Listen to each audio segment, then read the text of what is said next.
about 4:30 the alarm goes off and we all have a cup of coffee, and then Peter and I will head off first. I'll go and get the cows in while Peter starts milking them as they come in.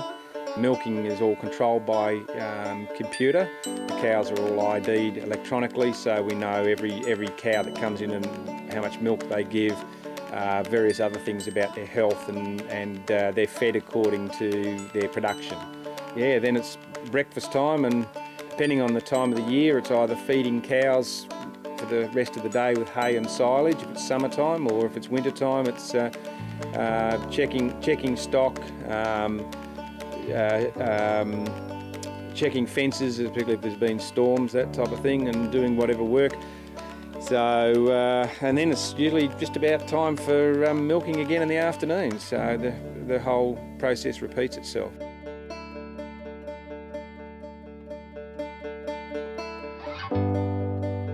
Well, secure markets that return a fair price for all.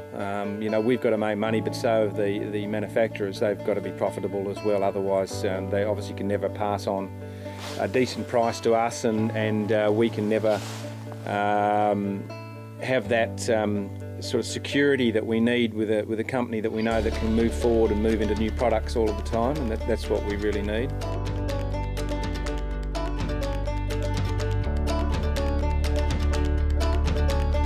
There's quite a big movement, especially in areas like this now, where they start talking about food miles and buying local and all that type of thing. Well, it does seem crazy if we're bringing in, especially things which are highly perishable, like dairy products, yogurts in particular. It just doesn't make sense to be trucking those all that way across the Nullarbor with the refrigeration costs and the resulting extra short life expectancy of them as well.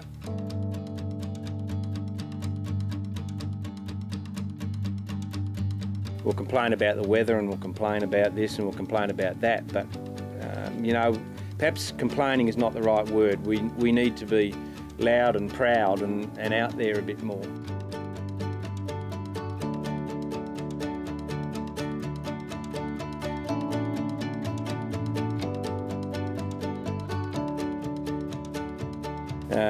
I've got heaps of friends that come from elsewhere in Australia, and they all reckon that the Brown's yogurt is the best that they've eaten. So.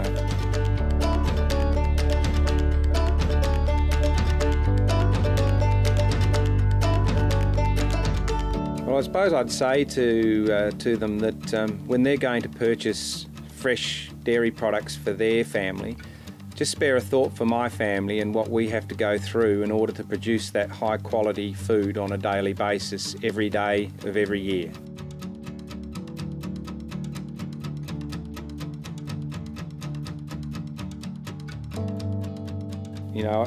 A week ago on my father's deathbed, and we were all around him, he said, "The one thing that I'm most proud of is this family and this farm." And he said, "Keep it going. You've got to keep it going."